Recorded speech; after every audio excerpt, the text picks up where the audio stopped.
B.Ed second semester, subject learning and teaching, paper 3, unit 3, meaningful learning.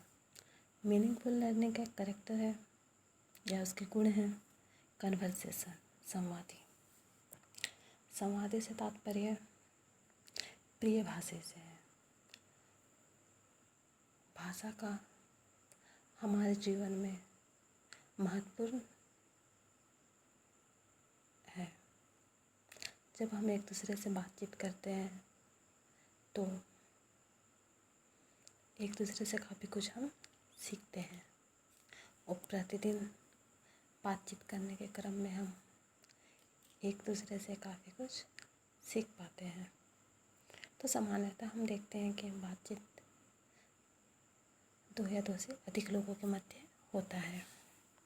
जब दो या दो से अधिक लोगों के बीच बात करते हैं जिसमें विचार, भावनाएं और विचारों को अलग अलग तरीके से व्यक्त किया जाता है, सवाल पूछे जाते हैं, जवाब दिए जाते हैं, इन्फॉर्मेशन का आदान प्रदान किया जाता है, व्यक्ति अपना दुख सुख भी एक दूसरे से शेयर करते हैं, अपने जीवन से घटित घटनाओं को शेयर करते हैं।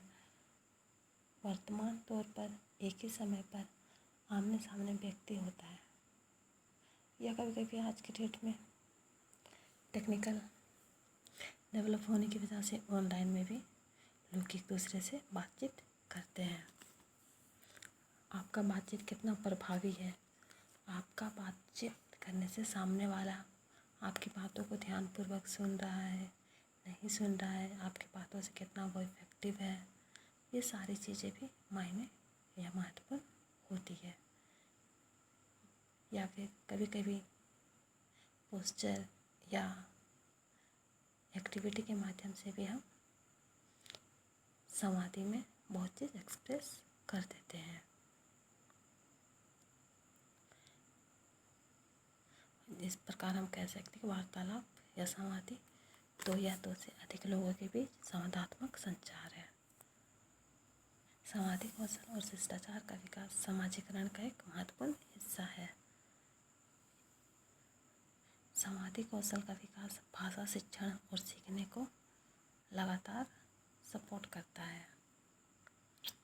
बातचीत की कोई स्वीकृत परिभाषा मौजूद आज के डेट में नहीं है।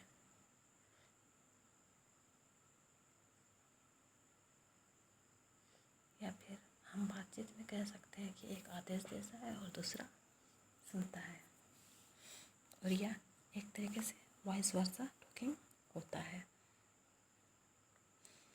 वार्तालाप में शिष्टाचार के नियमों का भी पालन करते हैं क्योंकि बातचीत सामाजिक बातचीत है और इसलिए सामाजिक सम्मेलन पर निर्भर करती है।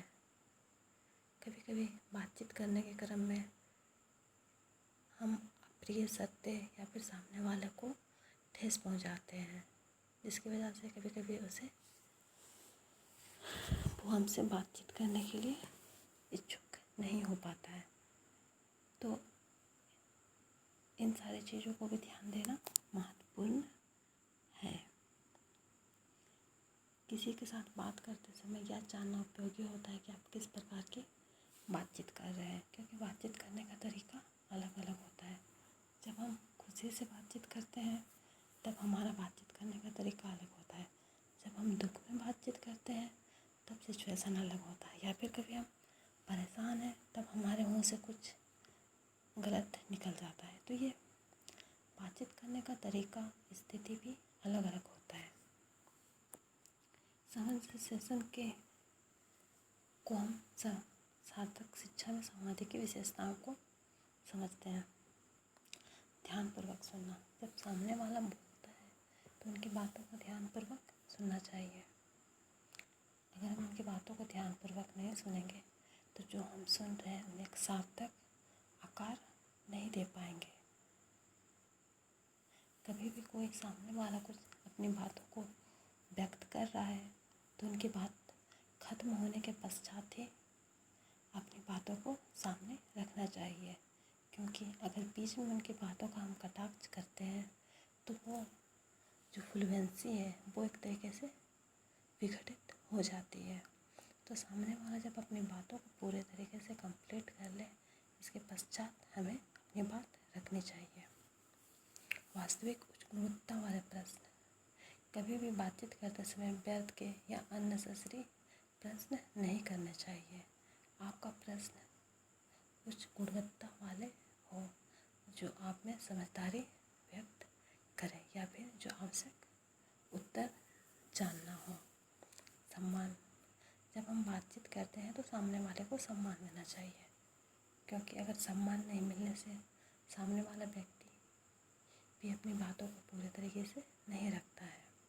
बातचीत में पूरी तरह समर्पित।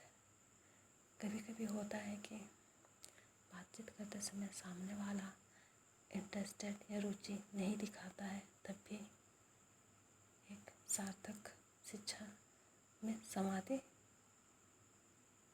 एक महत्वपूर्ण भूमिका नहीं निभा पाती। तो इसीलिए बातचीत करने के क्रम में आप इंटरेस्टेड है तो पूरे तरीके से उस पर समर्पित रहे। सामने वाला अगर कुछ प्रश्न या कुछ उत्तर जानने की कोशिश है तो उनको पूरे तरीके से संतुष्ट करने का प्रयत्न करें। यह समाधि भी अपने आप में कला है। स्वाभाविक है कि बातचीत आपका 2 या 2 से अधिक लोगों के बीच ही होगा। आदर्श वार्तालाप, बातचीत करते समय, कन्वर्सेशन या परिभाषा के समय कभी भी आशब्द का प्रयोग नहीं करना चाहिए, क्योंकि हर किसी को आशब्द पसंद नहीं आता है। तो इसीलिए उचित शब्दों का प्रयोग करते हुए, सभी के सम्मान में देखते हुए, किसी के मान सम्मान पे ठेस ना पहुंचाते हुए उचित तरीके से बातचीत करना चाहिए।